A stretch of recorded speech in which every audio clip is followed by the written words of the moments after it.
சுமார் 5000 ஆண்டுகளுக்கு முன்பு மகாபாரத போரின் முடிவில் ஜீவன் முக்த விஞ்ஞானத்தை வாழ்வியலாக கொண்ட நம்முடைய பண்டைய இந்து நாகரிகமானது தன்னகத்தே 10,000 இந்து சம்பிரதாயங்களை உள்ளடக்கியதாக திகழ்ந்தது.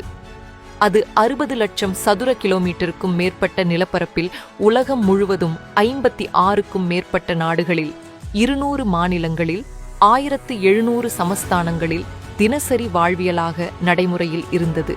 கைலாசாவின் ஜகத்குரு மகா சந்நிதானம் பகவான் ஸ்ரீ நித்யானந்த பரமசிவம் அவர்கள் இந்த பண்டைய ஜீவன் முக்த நாகரிகத்தை புனரமைக்கும் அரும்பணியை மேற்கொண்டுள்ளார். கைலாசா என்பது கலாச்சார, மத, வரலாற்று, நாகரீக மற்றும் இறையாண்மை ரீதியாக ஒரு அறுபடாத மரபை கொண்டுள்ளது. மேலும் இந்த வரலாற்று ரீதியான இந்து சுயாட்சி மாநிலங்களையும் இந்து மத அரசியல் அமைப்புகளையும் புனர் நிர்மாணிக்கும் பணியையும் செய்கின்ற அமைப்பாக திகழ்கின்றது.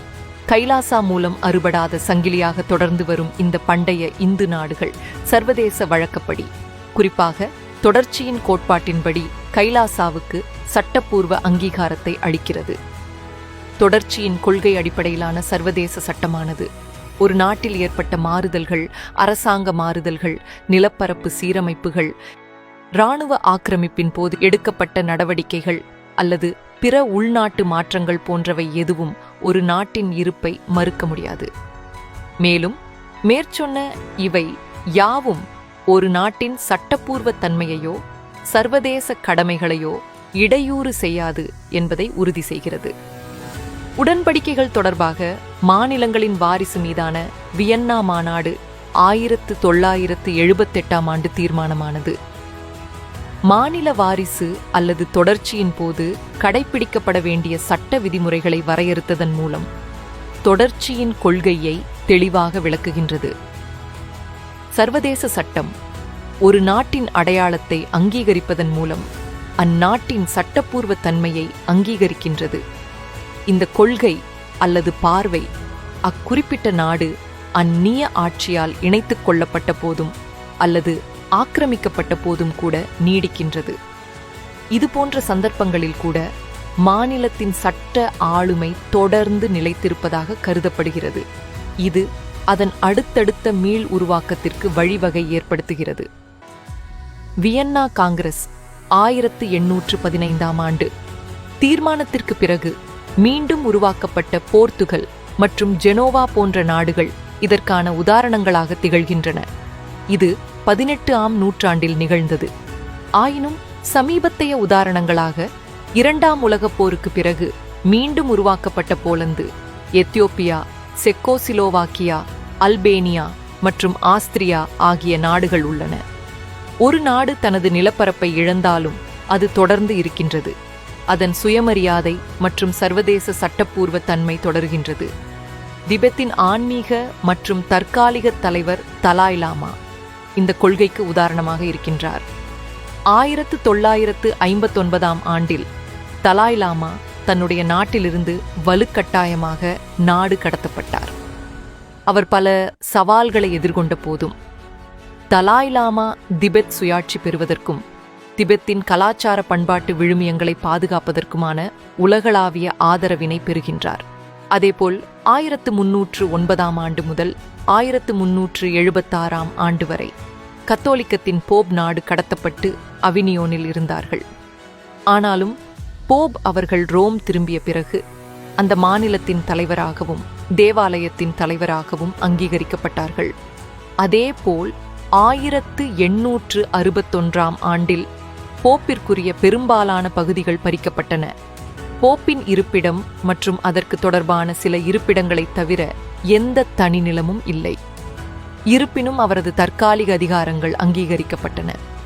அவர் ஒரு மாநிலத்தின் தலைவராக அங்கீகரிக்கப்பட்டார். பின்னர் 1929ஆம் ஆண்டின் லாட்டேரன் உடன்படிக்கை மூலம் வாடிகன் நகரில் போப்பின் சுயமரியாதை மீண்டும் நிறுவப்பட்டது. மால்டாவின் இறையாண்மை மாநிலம் இந்த கொள்கையை விளக்கும் மற்றொரு உதாரணமாக இருக்கின்றது. இது 1798ஆம் ஆண்டு ஜூன் மாதம் நெப்போலியனின் ஆக்கிரமிப்பினால் நிரந்தரமாக நிலப்பரப்பை இழந்த பிறகும் சர்வதேச அங்கீகாரம் பெற்றது. நிலப்பரப்பை நிரந்தரமாக இழந்த பின்னர் கூட மால்டாவின் இறையாண்மை மற்றும் சர்வதேச சட்டப்பூர்வ தன்மை தொடருகின்றது.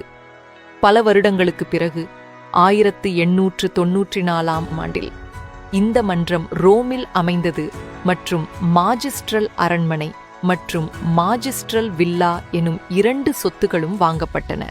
அவை ஆழ்புலம் கடந்த வெளிநாட்டு நிலையாக அங்கீகரிக்கப்பட்டன. இன்றைக்கு அம்மன்றம் 112 நாடுகளுடன் தூதரக உறவுகளை கொண்டுள்ளது. தனது தூதரக பாஸ்போர்ட்டுகளை, நாணயத்தை, முத்திரைகளை மற்றும் வாகன பதிவு பலகைகளை வெளியிடுகின்றது மற்றும் ஐக்கிய நாடுகளில் பார்வையாளராக அங்கீகரிக்கப்பட்டுள்ளது. இந்த அனைத்து மாநில மீள் உருவாக்க உதாரணங்களும் சர்வதேச சட்டத்தின் அடிப்படையில் மாநிலங்களின் தொடர்ச்சியின் கொள்கையை எடுத்துக்காட்டுகின்றன. ஒரு நாட்டின் சட்டப்பூர்வ தன்மை காலப்போக்கில் தொடர்கின்றது. ஒரு நாடு தனது முழு நிலப்பரப்பையும் இழந்தாலும் அது தொடர்கின்றது. இன்றைய சூழ்நிலையில் புவி வெப்பமாதல் காரணமாக பெருகும் கடல் மட்டம் காரணமாக தங்கள் முழு நாடும் மூழ்கடிக்கப்படுவதற்கான அபாய சூழ்நிலை இருக்கும் பெருங்கடல் நாடுகள் இதற்கான மிகவும் குறிப்பிடத்தக்க உதாரணங்களாக இருக்கின்றன. இந்த நிதர்சனமான காலநிலை அச்சுறுத்தலை எதிர்கொள்ளும் விதமாக டுவாலு உட்பட பசிபிக் கடற்தீவு நாடுகள் தங்கள் பிராந்தியங்கள் முழுமையாக கடலால் மூழ்கடிக்கப்பட்டாலும் தங்கள் நாடும் தங்கள் இறையாண்மையும் தொடர்ந்து இருக்கும் என்பதை உறுதி செய்யும் வகையில் தங்கள் அரசியல் சாசனத்தில் மாற்றங்களை செய்து அதனை சர்வதேச அறிவிப்புகளாக வெளியிட்டுள்ளன. இந்த செயல்முறை டுவாலு சட்டம் 2023 ஆண்டு மற்றும் 2021 ஆண்டின் பசிபிக் தீவுகள் மன்றத்தின் பிரகடனத்திலும் வெளிப்படுத்தப்பட்டுள்ளது. இந்த கொள்கையின் அடிப்படையில் இந்து மதத்தின் ஜகத்குரு மகா சந்நிதானம் பகவான் ஸ்ரீ நித்யானந்த பரமசிவம் அவர்கள் சூரியவம்ச சுராங்கி சாம்ராஜ்யம் எனும் இந்து இறையாண்மை ராஜ்யத்தின் தற்போதைய 203வது பேரரசராக உள்ளார். தம்முடைய 26வது வயதில் 31ஆம் தேதி டிசம்பர் 2004 அன்று சுராங்கி சாம்ராஜ்யத்தின் பேரரசராக முடிசூட்டப்பட்டார். Portugal, Genoa, Poland, Ethiopia, Czechoslovakia, Albania, Austria, Vatican, Tibet, மால்டாவின் இறையாண்மை மன்றம் போன்ற நாடுகள் மற்றும் அமைப்புகள் நாடு கடத்தப்பட்ட பிறகும் ஆக்கிரமிப்புக்கு பிறகும் அல்லது நிலப்பரப்பை இழந்த பிறகும் தங்கள் அங்கீகாரத்தை திரும்ப பெற்றது போல் இந்து மதத்தின் ஜகத்குரு மகா சந்நிதானம் பகவான் ஸ்ரீ நித்யானந்த பரமசிவம் அவர்களும் வரலாற்று உண்மைகளின் அடிப்படையில் அறுபடா குரு பரம்பரை பாரம்பரியம் கொண்ட சூரியவம்ச சுராங்கி சாம்ராஜ்ய சர்வஞ பீடத்தின் 203ஆம் பேரரசராக முடிசூட்டப்பட்டதன் மூலம் அனைத்து சட்டப்பூர்வமான உரிமைகளையும் அதிகாரங்களையும் பெறுகின்றார். சூரியவம்ச சுராங்கி சாம்ராஜ்யம் 20 இந்து இறையாண்மை ராஜ்யங்கள் மற்றும் தொன்மையான இந்து இறையாண்மை அமைப்புகளுடன் இணைந்து கைலாசா ஐக்கிய நாடுகளின் பகுதியாக மாறியது. இதன் மூலம் இந்து மதத்தின் ஜகத்குரு மகா சந்நிதானம் பகவான் ஸ்ரீ நித்யானந்த பரமசிவம் ஆட்சிக்கு உட்பட்ட தனக்கான சுதந்திர நீதித்துறை கொண்ட ஒரு பேரரசாக விளங்குகிறது. டுவாலு உட்பட பசிபிக் கடல் தீவு நாடுகள் காலநிலை அச்சுறுத்தலின் காரணமாக கடலால் சூழப்பட்டு தங்களது நிலப்பரப்பை இழந்தாலும் தங்களது இறையாண்மையை தொடர்ந்து பாதுகாத்துக் கொண்டது போல கைலாசா 21 இந்து இறையாண்மை ராஜ்யங்களின் மற்றும் இந்து இறையாண்மை அமைப்புகளின் தொடர்ச்சியாகவும் இருக்கிறது. மேலும் கடல் கொண்ட குமரி கண்டத்தில் இருந்த இந்து நாடுகளின் மீள் உருவாக்கமாகவும் இருக்கின்றது. தொடர்ச்சியின் கொள்கையின் அடிப்படையில், அதாவது மேலே கூறப்பட்ட நன்கு நிறுவப்பட்ட வரலாற்று ரீதியான சட்டப்பூர்வமான உண்மைகளின் அடிப்படையில் கைலாசா ஐக்கிய நாட்டின் அந்தஸ்தை சர்வதேச சட்டம் அங்கீகரிக்கின்றது.